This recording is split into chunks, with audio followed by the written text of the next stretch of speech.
I'm Vanessa Levin, and you're listening to Elevating Early Childhood.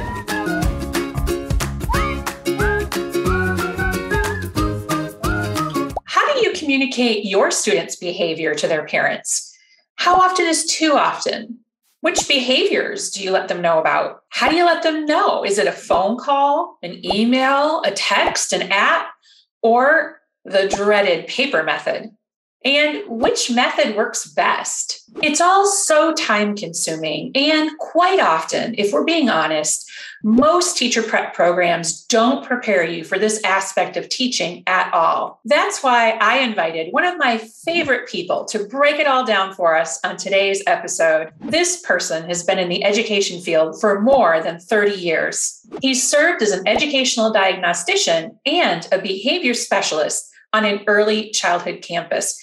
And he's presented all 4 years at the Sword of Success Summit for Early Childhood Educators. It's my good friend, Dan St. Romain, author of Teach Skills and Break Habits, Growth Mindsets for Better Behavior in the Classroom. Well, Dan, thank you so much for joining us here at Elevating Early Childhood. It is always a pleasure and an honor to chat with you. I'm glad. I appreciate you inviting me. I'm glad to have a chance to talk to you. Well, it's always a good time with Dan for sure. But Dan, today we're going to be talking a little bit about parent communication. And I don't know about you, but one of the things that happens a lot to me when it comes to the whole getting rid of the clip chart, behavior chart, all of that kind of thing is the first gut instinct of folks who maybe this is news to them, maybe this is a whole new arena for them, is, well, how do I communicate with parents daily if I don't base all of my communication around behavior? So let's just kick it off with that. What are your initial thoughts on that? Vanessa, I get asked that question a whole lot.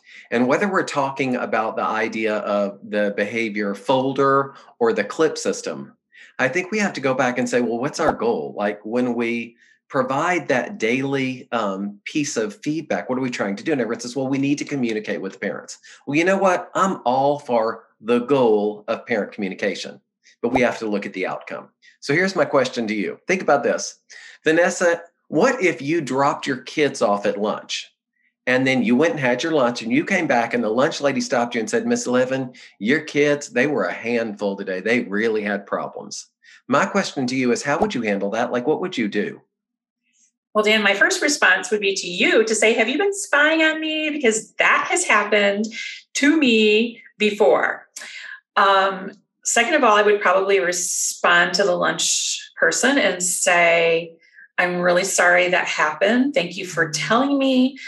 I will bring it up with my class, and then I would address it later, not in the lunchroom, because that place gives me a migraine. I cannot step foot in there for too long. I got to get out. So great. So you'd acknowledge the lunch lady, and then you would address it with your kids at a later time in a natural way.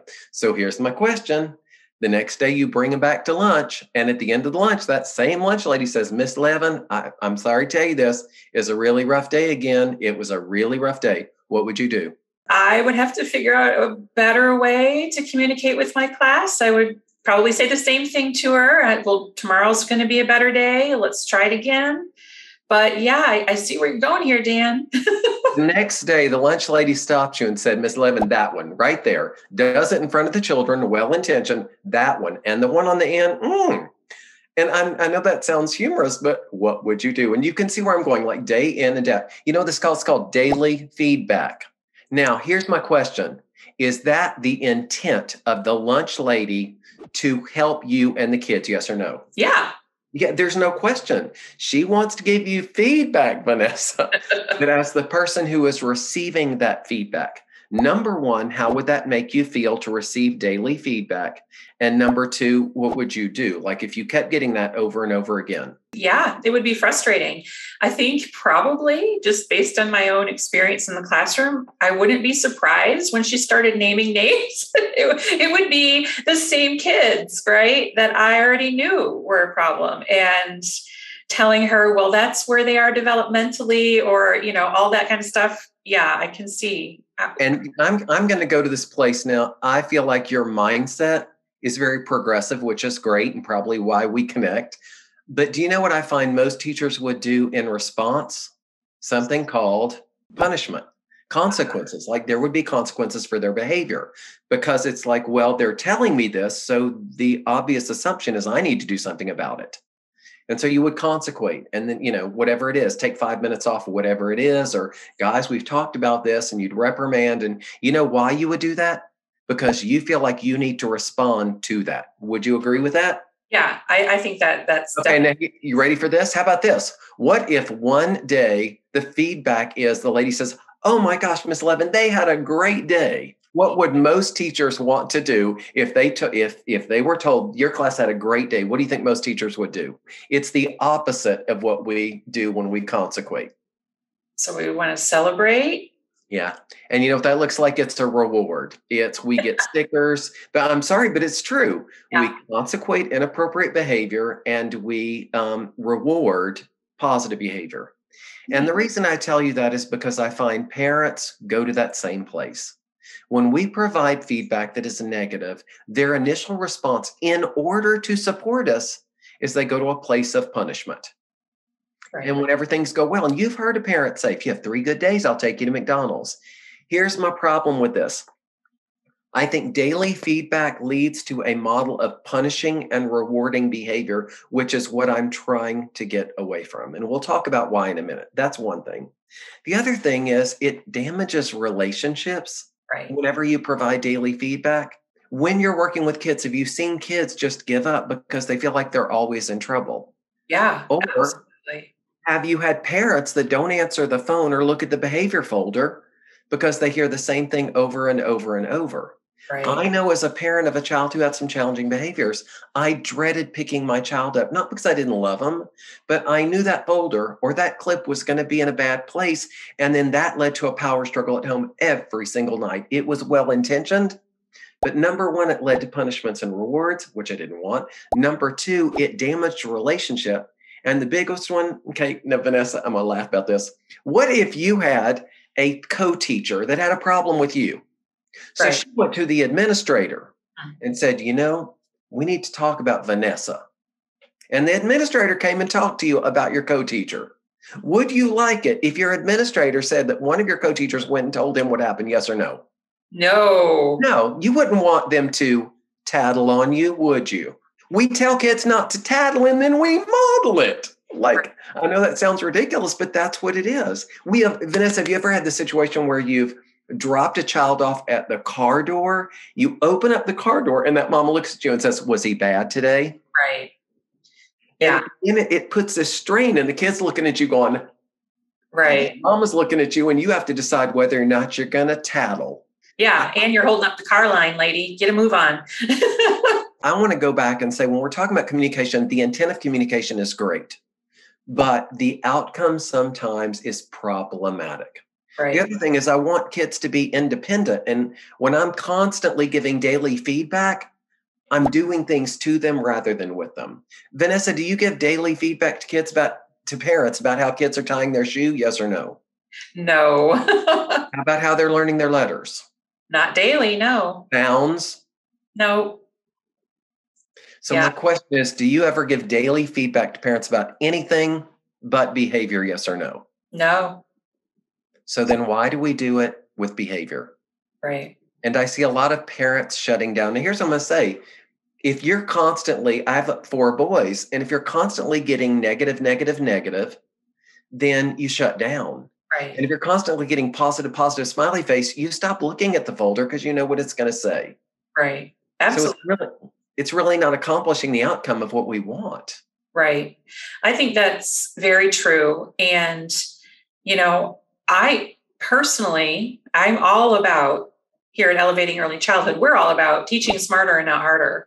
And I think when we implement these types of systems that require daily feedback, and sometimes it's not just like, was today a good day? It's like, were they good for math, literacy, science, PE, art, music? It's like really long. And I don't know about the rest of the world, but where I'm from, we had 20 or more kids in our class and it was just us. So who's filling these things out? And what are the kids doing when they're filling these things out, right? Like, I just don't have that kind of time in the day. And so I always subscribe to the no news is good news thing, and of course you want to say good things about all kids and you want to make sure, that you're saying good things to parents about kids, finding the positives, even in that one child, like the lunch lady called out, that wasn't a surprise to you. You still have to find good things about all children. But I just think that this constant communication, like to what detriment? What are we going to neglect teaching? Everyone says, every teacher that I know says there's not enough time in the day to do all that's required. And in most cases, not all, Dan, not all, there are some places that do, but not all places say you must do this on a daily basis. So why would we work harder instead of smarter, right? Absolutely. And, again, I can't say this enough. I'm all for feedback. We don't want to leave parents in the dark. We want them to be aware and be involved. But the way in which we do it can make things better or worse. And that's where the issue comes in. I have no problem with feedback. I have a problem with daily feedback. And do you know how many teachers will come up to me and say, well, but the parents come up to me and they expect it. And the first thing I say is the reason they expect it is because some teacher or daycare worker started doing that. And so they think that's the way it's supposed to operate. Right. And so we have to sort of retrain them to help them understand that they're going to get feedback. Now, I'm going to go specifically to strategies. I love what you said. I tell every parent, no news is good news. When something really good happens, I'm going to let you know. I'm going to let you know. And when something really horrendous happens, I'm going to let you know. But everything is just teaching beyond that. Right. I tell them every little step of everything. If we believe that behavior is about instruction and teaching, then we shouldn't be providing them the daily feedback. I tell parents, your job is to love them unconditionally, look at books, play with them. But when they pick them up at the end of school, I want parents to be excited about picking their children up. And for some families, it's dreaded because the kids worried they're going to get in trouble and the parents worried. Mm-hmm. So I love to give feedback, but I want to give you some specific recommendations of how to do that in a way that accomplishes our ultimate goal of communication, but doesn't provide any of the negative stuff that sometimes accompanies these things. I love that because, I strongly feel that it's our job as professional educators, and that's what we all are in this field of early childhood. We're professional educators. I think it's our job as professional educators to educate the parent. And sometimes that includes re-educating them if they have these ingrained ideas because they've been exposed to it elsewhere or prior, whatever, to this daily feedback in this format, that it's our job to re-educate them and say, well, that is not how I do things, and here's why. Maybe not calling out the previous experience they've had or naming anyone's teacher or anything like that, but just saying, that's not why I do that. Here's why, and here's what I do instead. I think that's always really important to say. That's not how I do it. Here's why, and what do I do instead? Right. So I want to hear what you have to say about how we do that. So there are a couple of things, and it's very interesting to me because, and as I said to you, a lot of teachers come to me and they say, but Dan, my parent demands it. They're like, they come in and say, the other teacher, the daycare worker, she gave us daily feedback and this is what we want.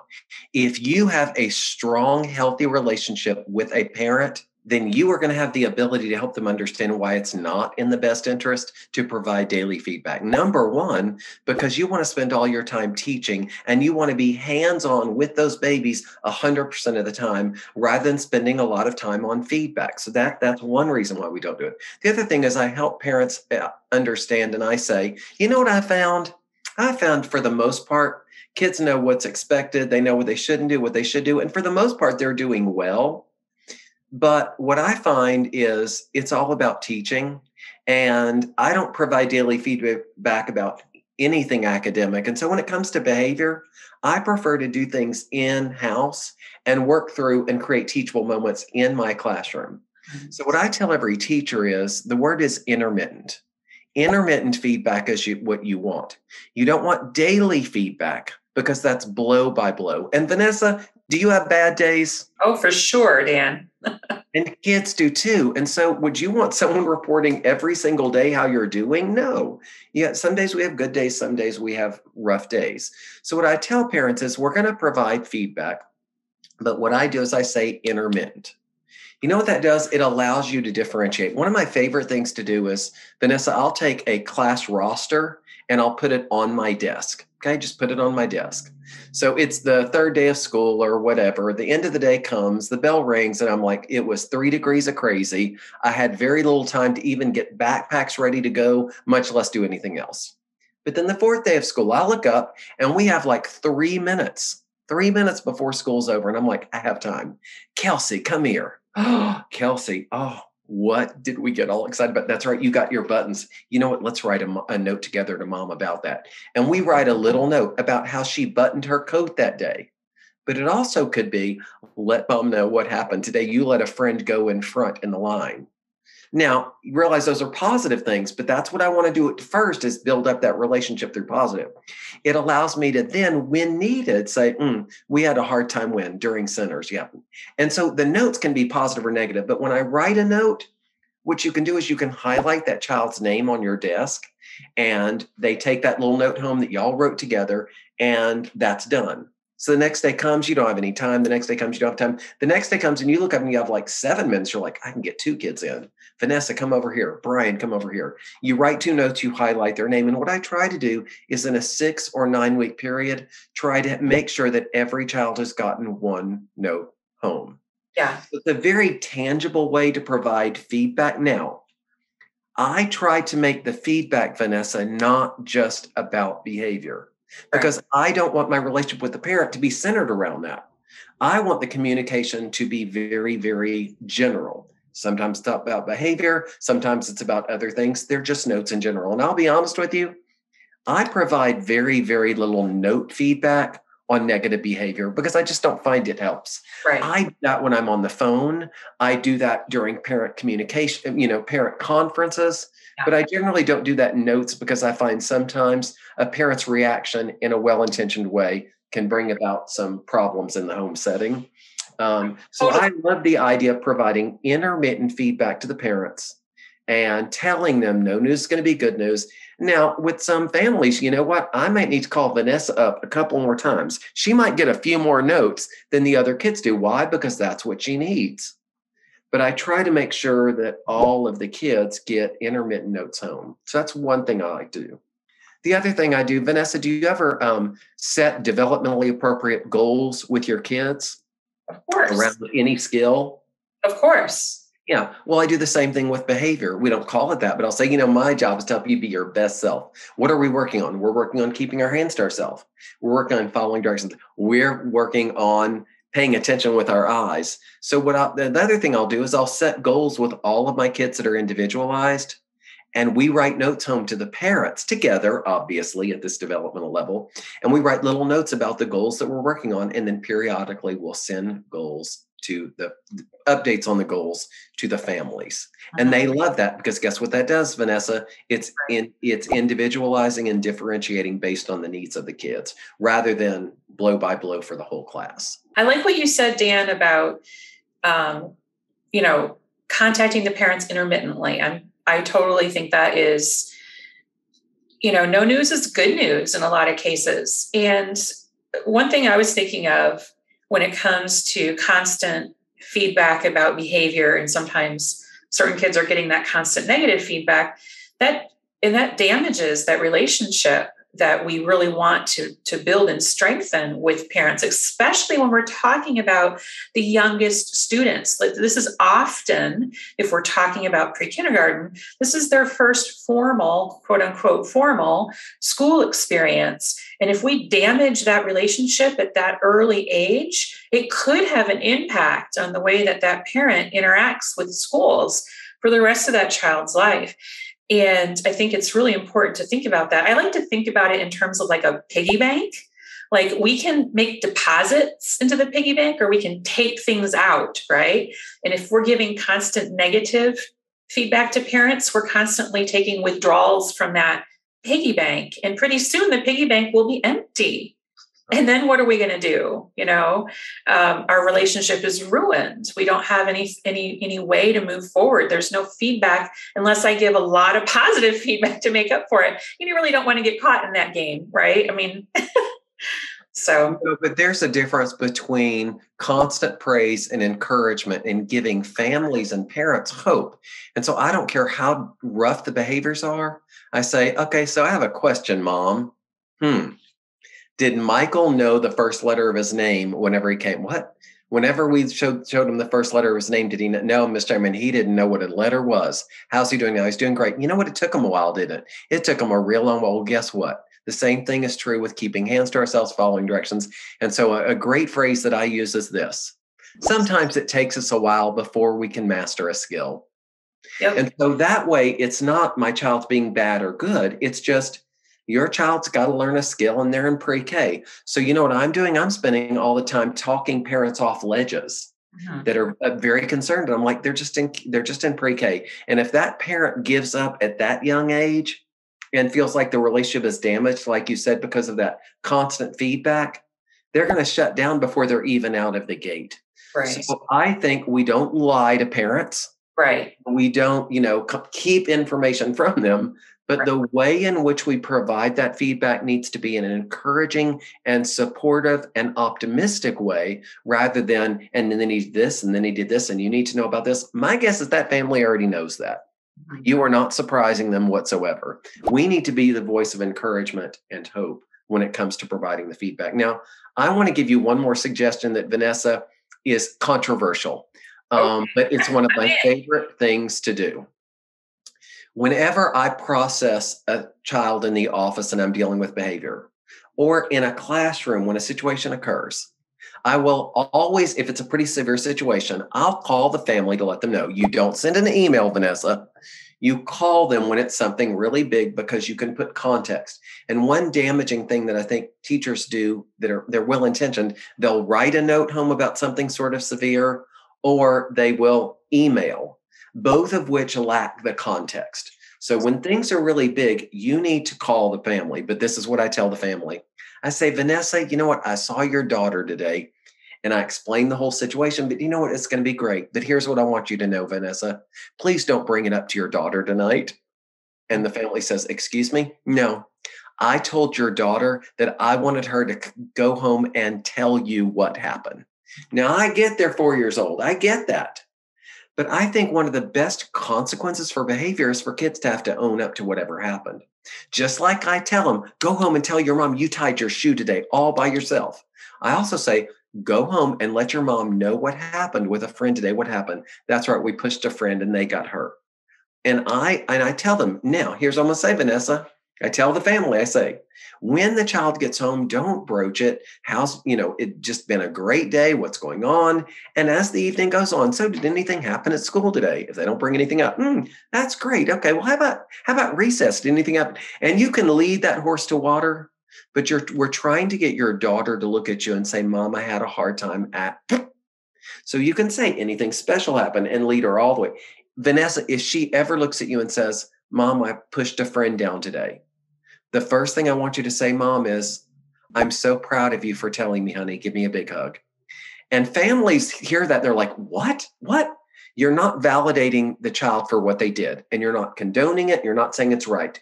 What you're trying to do is develop a relationship of trust where that child feels comfortable telling you anything, because that's what we've got to do with this early age. Now, they're 4 years old. They're not going to come home and say, guess what, Mom? I threw this child into the dirt. They're not going to do that. But I think one of the best things we can do is, rather than your teacher called me and they told me this happened, is put some independence and ownership into the child and some accountability, because I don't want a child not telling their family something out of fear of getting in trouble. Right. And so many families come back from this, and Mr. St. Romain, you have completely rocked my world. Why? Well, when y'all told me negative stuff happened, I would get on my child, and then my child stopped telling me what happened because he was scared he was going to get in trouble. Right. Now, when he comes and tells me what happened, I'll say, baby, there's nothing you can tell me that's going to make you love you any less. You know what? I am so proud of you that you told me. Give me a big hug. Now, honey, we do not talk about what happened, and we need to talk about what we can do instead. And then it becomes a teachable moment. Right. But it's just like I tell families, when you pick your child up at car door duty, don't ever ask them to see their behavior folder or ask them about behavior. Why? Because you want to send the message the love is unconditional. You Right. pick them up and you love them no matter what's going on. You can be hug, and you approach things at a later time when things have calmed down. And Vanessa, when you finish your work day, do you want to go home and talk about work? Like, Not everyone does. I do, Dan, because I'm different, but some people, like when they get right home, if you've had a bad day, you want to get your mind off of it. You don't want to, oh, I had a bad day. Now I get to go home and have an even worse day. No, you want to go home. You want to play. You want to hang out. You want to do whatever. And then later, when they're taking a bath, when you're sitting down for dinner, then that's the time for parents to broach issues that have occurred at school. right. So my big thing there is if we want to promote independence, a really powerful strategy is when good things happened or problems occur, you look at the child and say, okay, honey, tonight I want you to go home and tell mom what happened. And then you couch it with the family. So together you're working. The family still knows what's going on, but we're putting more support, encouragement, and power in the child's hand to independently own both the problem as well as the potential solution.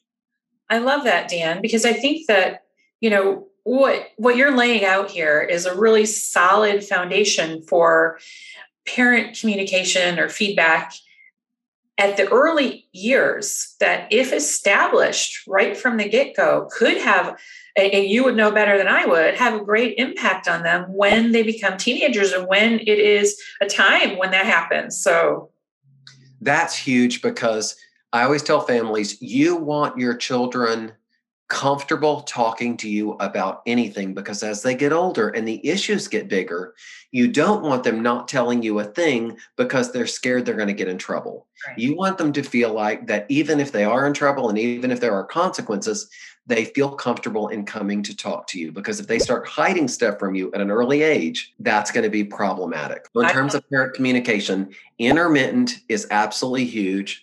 Positive and encouraging is huge. Creating that list that you can highlight to make sure that you're providing that feedback, and then trying to put some accountership. Do you like that word? Ownership back on the child, so that the child, then people say, well, Dan, they're 4, they're not going to do that. So I know that, but developmental appropriateness, to the degree we can, we lead them to water. And then we'll say, well, Mr. Saintman said it was a concern today. Then they'll spill it out. It's like, oh, Mr. Saintman talked to you. But that's the last line of defense. Because if I want children to be accountable to their behavior, then I have to set up this whole idea of parent communication in a way that leads me to a really positive outcome, both for the child, but also in terms of relationship with the family. Yeah. And people often ask me at this point, Dan, well, all of that sounds great, right? Everything that you said, I'm sure all of our listeners are completely on board with.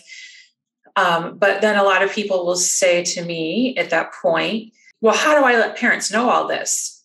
And my response is always, before school even starts, that's the first thing they need to know. Like, you're not going to hear from me every single day.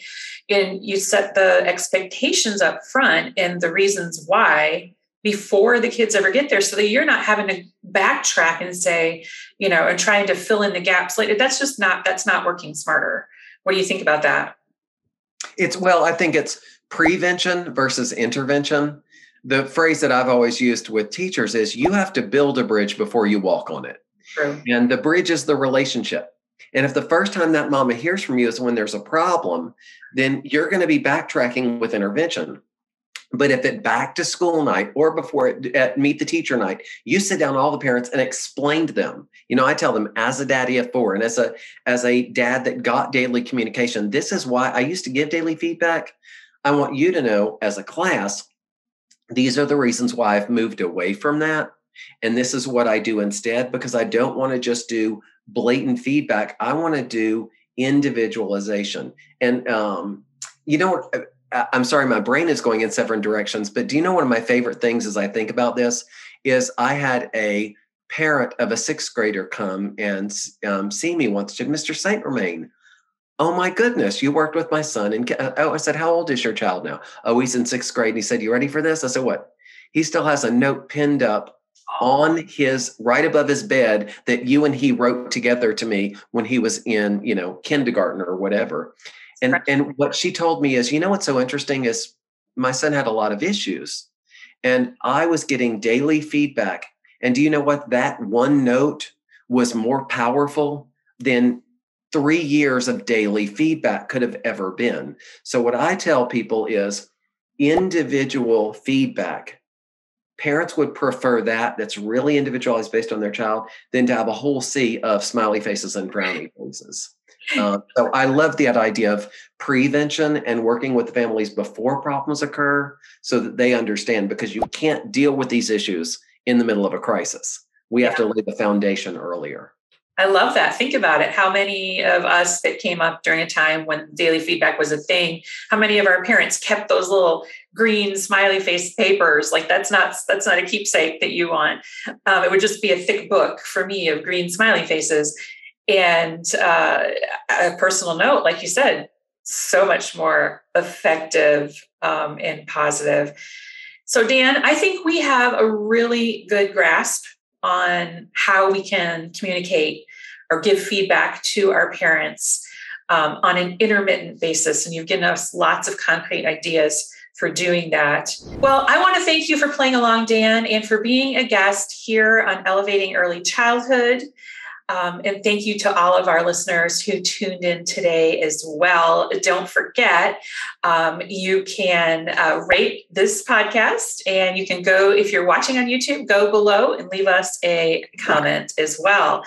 So Dan, thank you so much. And until next time, I'm Vanessa Levin, and this is Dan St. Romain.